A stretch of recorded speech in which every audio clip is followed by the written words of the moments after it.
요한복음 17장에서 저랑 우리 주 예수 그리스도께서 십자가를 지시기 전에 유일하고 완전하신 대제사장으로서 모든 하나님의 백성을 위하여 드리신 기도를 살펴보고 있죠. 말씀드렸듯이 그래서 학자들이 이 기도의 일명 그리스도의 대제사장적 기도 또는 대제사장이신 그리스도의 기도라는 이 명칭을 붙인 본문입니다. 이 본문은 우리 주님이 하셨던 기도 가운데에 가장 긴 기도일 뿐 아니라, 그러니까 주님이 친히 하신 기도일 뿐 아니라 마치 주기도문처럼 우리 주님께서 우리에게 가르쳐 주신 기도처럼 이 기도를 통해 우리의 신앙을 배우도록 먼저 보여주신 기도입니다. 그래서 저랑 이 내용을 지금 살펴보고 계시는 거예요. 요한복음 17장에 나오는 이 주님의 기도가 제가 이미 크게 세 부분으로 나눠진다라고 말씀을 드렸어요. 그래서 우선은 예수님 자신을 위하여 기도하시는 부분이 있거든요. 그게 많은 학자들은 1절로 5절까지로 봐요. 그때도 설명드렸던 것처럼 8절까지로 보시는 분들도 있는데 대략적인 견해는 1절로 5절이 예수님 자신을 위한 기도예요. 그러니까 저랑 오늘 이제 4절 5절 하시면 예수님 자신을 향하여 하셨던 기도를 저랑 보게 되시는 거죠. 그리고 이제 6절로 또는 9절로 19절까지는 데리고 아끼고 사랑해 주셨던 11명의 그 제자들을 위한 기도이고, 이후 마지막 26절까지는 실은 제자들뿐만이 아니라 제자들을 통해 예수님을 믿게 될 모든 하나님의 백성들, 그러니까 거기에 누구도 포함되는 거냐면 저희도 포함돼요. 그러니까 이 땅의 모든 하나님의 백성들을 위해 마지막으로 우리 주님이 이렇게 기도하시는 거거든요. 그래서 말씀드렸듯이 우선은 오늘 저랑 살펴보시는 이제 4절로 5절까지 보시면 예수님께서 자신을 위하여 하셨던 기도의 내용을 살펴보시는 거예요. 이미 말씀드렸듯이요, 예수님께서 자신을 위하여 기도하셨다라고 할 때 그게 진짜 자기만을 위한 기도가 아니에요. 화면을 보시면서 요한복음 17장 1절 이 기도가 이렇게 출발했던 거 기억하시죠? 저랑 같이 한번 화면 보시면서 같이 봉독하실까요? 예수께서 이 말씀을 하시고 눈을 들어 하늘을 우러러 이르시되 아버지여 때가 이르렀사오니 아들을 영화롭게 하사 아들로 아버지를 영화롭게 하게 하옵소서. 아멘이시죠? 우리 주님께서 자신을 위하여 기도하신다는 게 진짜 말 그대로 자기를 위해서 기도하는 게 아니라 실은 아들을 영화롭게 하시는 게 곧 뭐가 되는 거예요? 아버지를 영화롭게 하는 게 되는 거예요. 그러니까 실은 이 기도는요, 우리에게 기도의 본질이 뭔지를 실은 너무너무 잘 보여줘요. 오늘도 많은 기도의 제목 가지고 계시잖아요. 그런데 그 많은 기도의 제목의 결국 본질은 뭐여야 되냐면, 하나님, 우리의 이 모든 기도가 하나님 응답되되 결국은 하나님 영광 받으시기를 원합니다. 이 마음으로 실은 기도하시는 거예요. 그래서 결국 기도를 뭘로 끝내세요? 기도, 그렇죠? 예수님의 이름으로 끝내시죠. 그 말의 의미가 뭐예요? 행여나 우리가 어리석어서 잘못된 기도를 했더라도 예수님 우리의 기도를 올곧게 잡아주시고 하나님의 영광을 위해 우리의 기도가 온전하게 드려지게 예수님 우리의 기도를 붙들어 주세요. 그래서 예수님의 이름으로 기도하시는 거예요. 그래서 결국은 예수님께서 가르쳐 주셨던 것처럼 우리는 먼저 그의 나라와 그의 의를 구하게 되는 거죠. 이게 기도의 본질이에요. 그러면서 실제로 예수님께서는 자신을 통하여 아버지 하나님이 영광받기를 구하셨고, 그리고 이 땅을 사는 동안도 우리 주님은 하나님의 영광을 위하여 사셨다니까요. 그러니까 우리 주님께서 이 땅에 오셔서 그가 매일매일 사셨던 인생은 결국 하나님을 영화롭게 하시기 위해 사셨던 거예요. 그리고 그 하나님을 영화롭게 하시기 위해 철저히 아버지 뜻에 순종하셨던 거죠. 그래서 요한복음 6장 38절에서 우리 주님이 이렇게 말씀을 하셨어요. 우리 주님이 어디에서 내려오셨어요?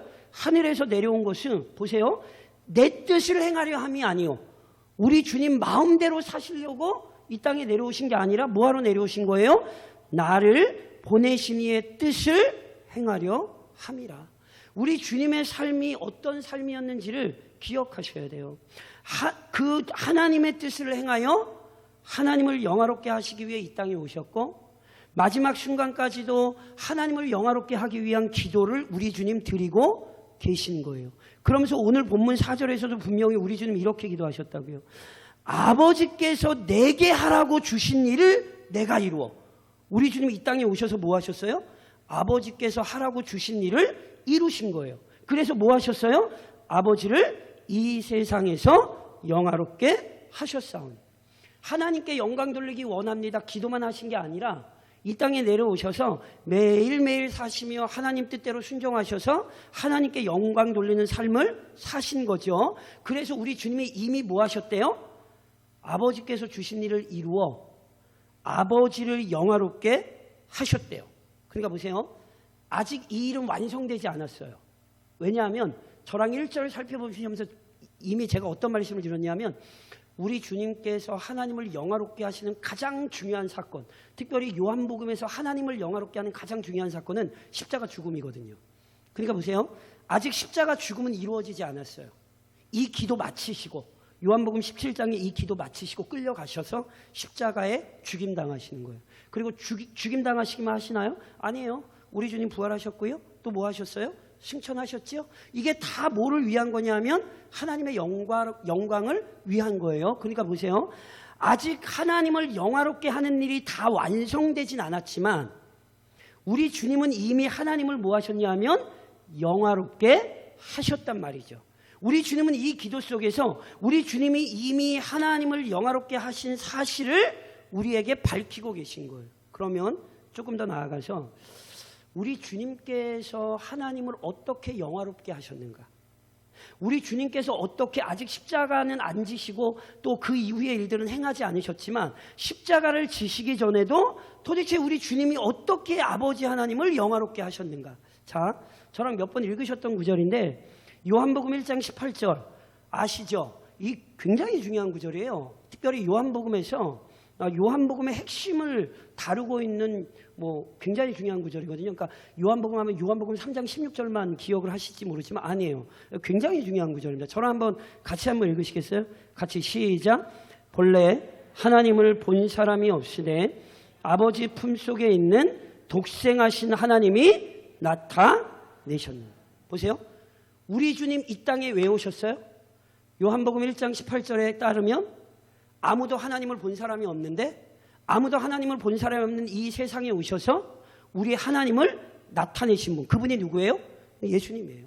그러니까 다시 설명드리면 예수님께서 어떻게 하나님을 영화롭게 하셨냐면 이 땅에 오셔서 아버지 하나님을 나타내심으로 아버지 하나님을 보이심으로 우리 주님은 하나님을 영화롭게 하신 거예요. 이게 우리 주님께서 아버지께서 하라고 주신 일을 이루신 거란 말이에요. 그리고 이걸 조금 더 자세히 설명드릴 수 있어요. 그러니까 어떻게 우리 주님께서 아버지를 나타내셨는가? 그래서 어떻게 아버지를 영화롭게 하셨는가? 저를 좀 한번 따라 하시겠어요? 말씀 사역. 예, 무슨 사역? 말씀 사역. 자, 보세요. 우리 예수님께서 아버지를 나타내사 영화롭게 하시되 어떻게 아버지를 나타내사 영화롭게 하셨냐 하면 말씀 사역을 통해 아버지를 나타내사 아버지를 영화롭게 하셨어요. 이게 우리 주님이 하신 일이에요. 조금 다시 설명드리면 우리 주님의 입에서 나오는 모든 진리의 말씀을 통해 우리 주님께서 이 세상에 하나님을 알려주셨어요. 자, 첫사람 아담이 범죄함으로 말미암아 온 인류가 죄 아래 놓이게 되었습니다. 그래서 인류가 죄 아래 놓였다는 것을 조금 달리 설명하면 하나님을 본 사람이 없으되 이렇게 되는 거예요. 그러니까 하나님을 본 사람이 없다라는 뜻은 자, 여쭤볼게요. 하나님 보신 분 손 한번 들어보세요. 하나님 보신 분 보지 마세요. 큰일 나요. 그 이단이에요. 제 눈에 말씀드린 것처럼 하나님은 거룩한 영이십니다. 인간의 눈으로 보는 분이 아니에요. 그러니까 보세요. 하나님을 본 사람이 없다는 말은 육신의 눈으로 하나님이 본 사람이 없다 이런 뜻이 아니에요. 하나님을 본 사람이 없다는 뜻은 다시 한번 좀 저를 따라 하시겠어요? 영적 무지, 뭐요? 영적 무지를 나타내는 거예요.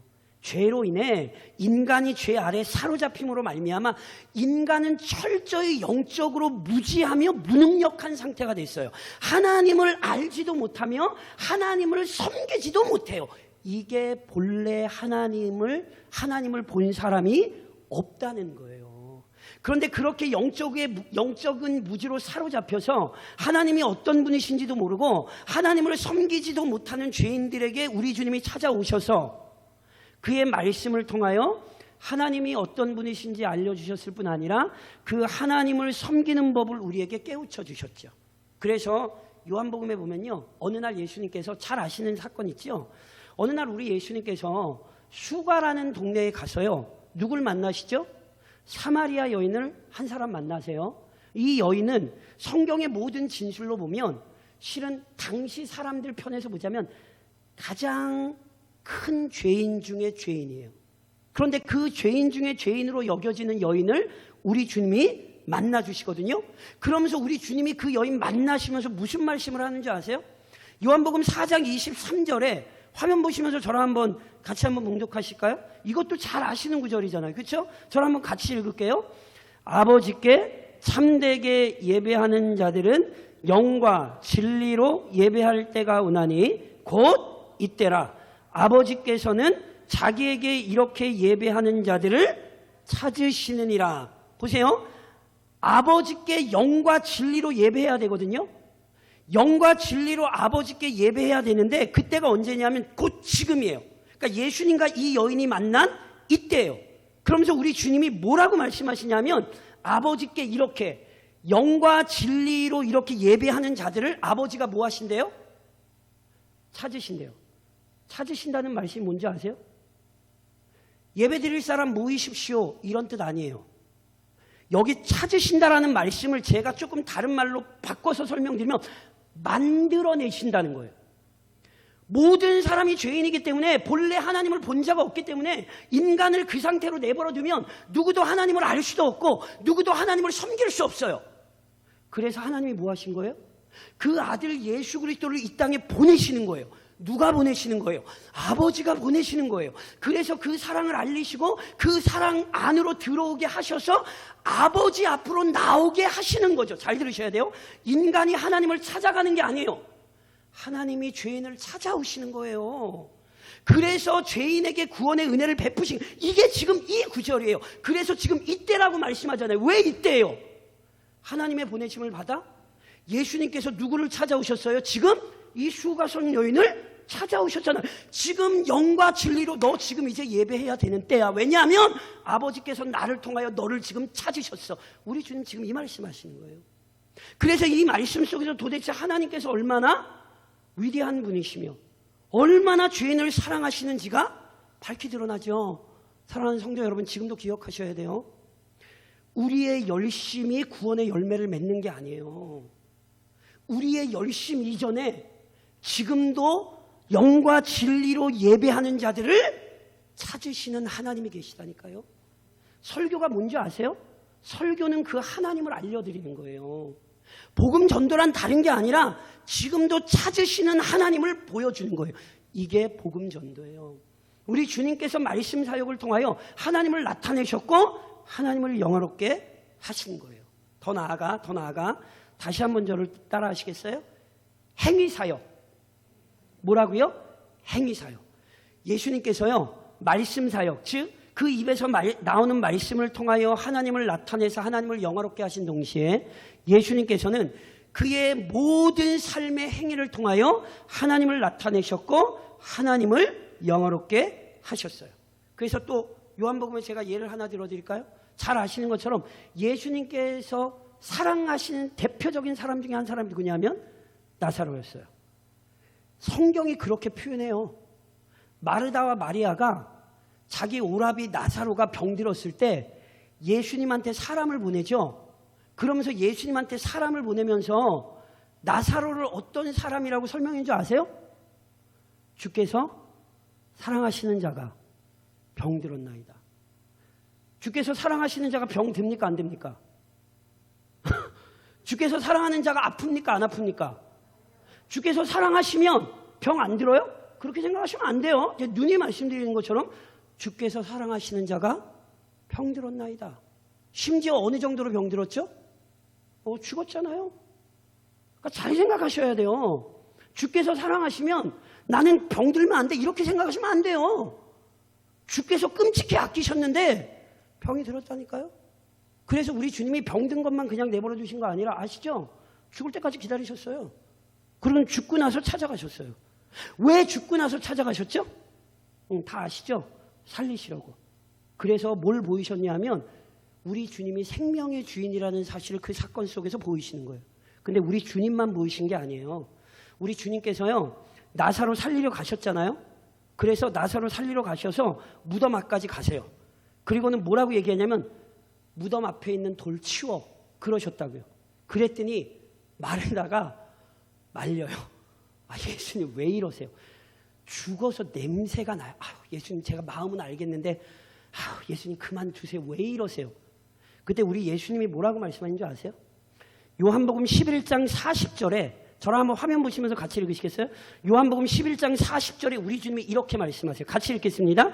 예수께서 이르시되 내 말이 내가 믿으면 하나님의 영광을 보리라 하지 아니하였느냐 하시니. 아멘이세요?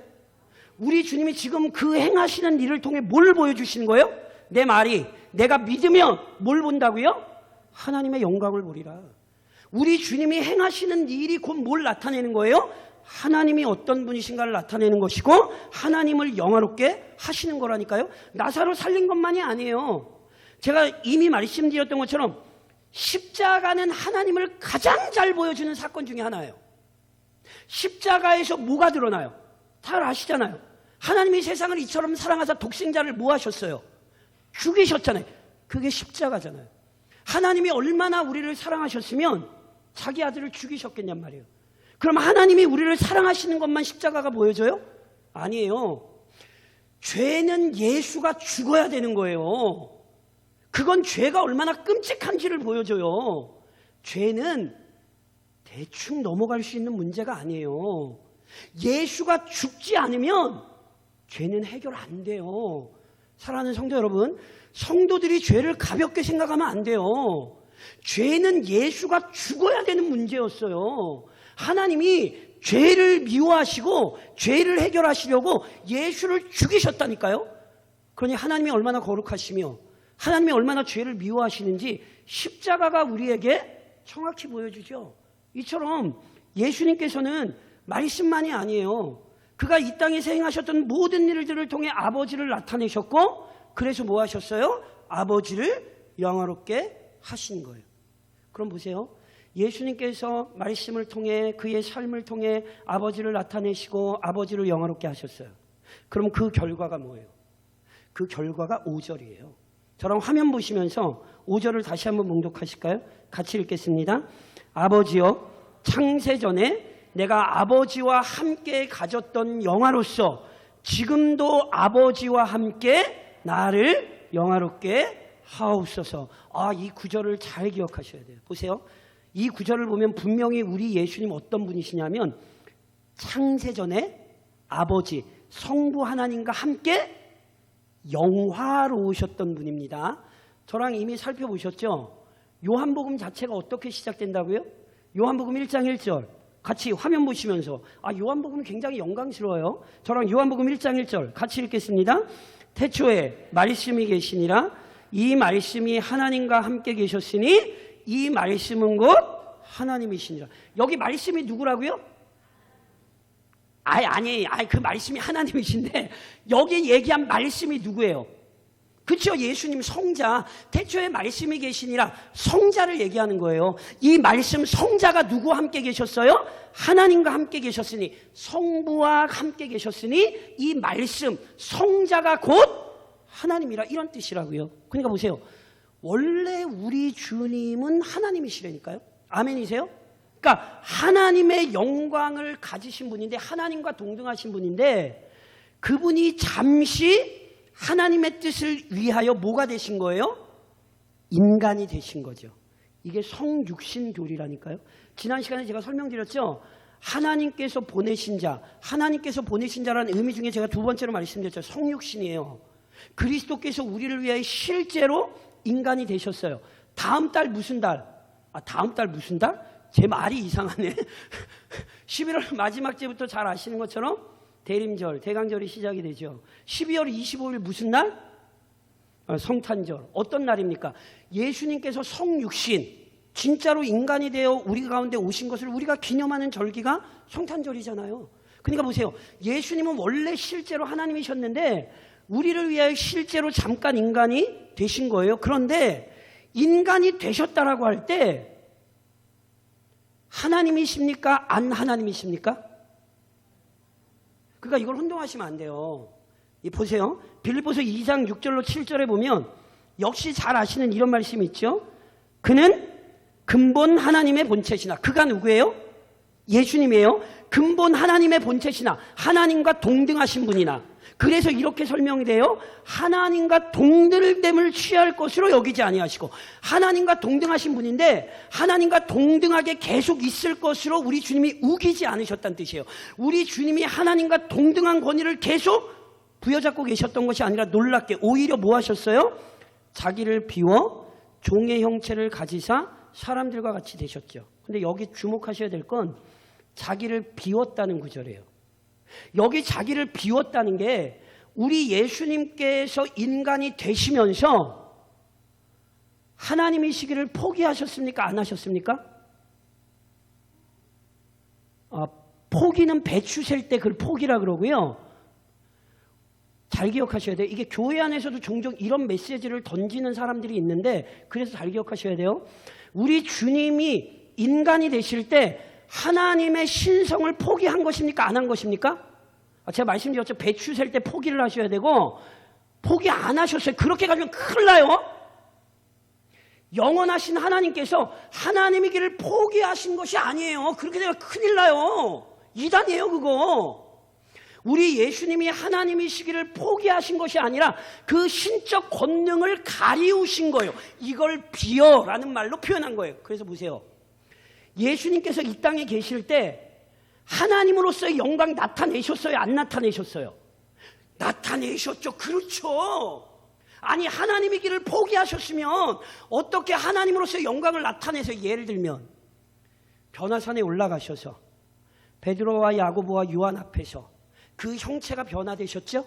하나님으로서의 영광을 일시적으로 일부분 잠시 보여주신 거예요. 예수님 하나님의 영광 버리신 거 아니에요. 포기하신 것 아니에요. 잠시 그것을 가리우신 것이지.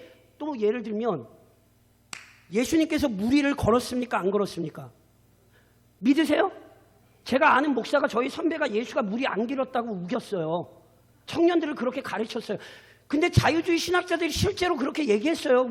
제 선배가 그렇게 얘기한 게 아니라 예수 무리 걸은 거 착각이고 잔물결이 일어날 때 그 잔물결 걸은 걸 무리 걸은 걸로 착각했다. 실제로 자유주의자들이 그렇게 얘기했어요. 자, 다시 여쭤볼게요. 예수님 무리 걸었어요? 안 걸었어요? 이게 왜 중요한 줄 아세요? 이걸 아셔야 돼요. 무리를 걸은 게 도대체 왜 중요한가? 이걸 진짜로 예수님이 무리를 걸었다. 이게 왜 역사인 게 왜 중요한가?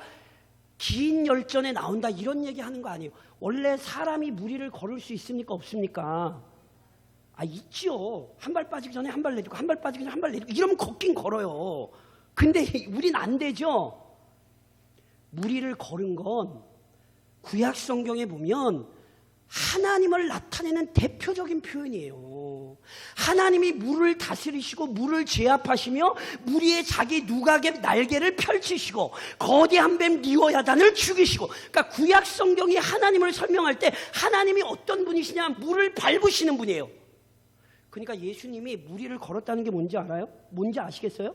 구약에서 구약에서 찬양했던 바로 그 하나님이다 이런 뜻이라니까요. 그러니까 예수님이 인간이 되셨다라고 할 때 신적 하늘 보좌를 버리시고 잠시 그 영광을 가리우신 것이지 하나님으로서의 본성을 내팽개치신 게 아니에요.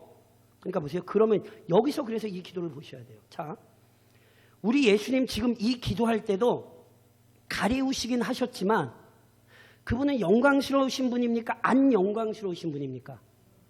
믿으세요? 혼동하시면 안 돼요.